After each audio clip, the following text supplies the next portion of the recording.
अस्सलाम वालेकुम। मैं तमाम नाजरीन को बताना चाहता हूँ, ये जो पेट्रोल वाली मशीनें गली मोहल्लों में लगी हुई हैं, ये कहाँ से हेरा फेरी करते हैं। ये मेरा कैमरामैन दिखा सकता है आप लोगों को।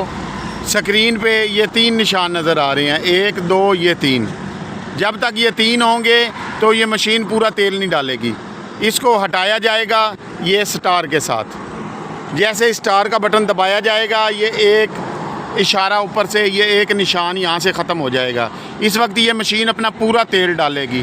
तेल डलवाते वक्त मशीन पे ये नुक्ता देखें, अगर ये स्टार दबा के तीसरा नुक्ता आ जाता है तो ये हेरा फेरी इसमें कर देते हैं। इसलिए नाजरीन से ये गुजारिश है कि स्क्रीन पे पहले चेक करें। अगर इनके 3 नुक्ते होंगे, ये 3 नुक्ते होंगे, तो ये मशीन हेरा फेरी से पूरा तेल नहीं डालेगी।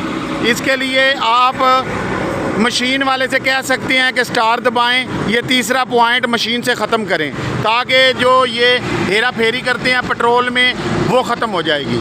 शुक्रिया।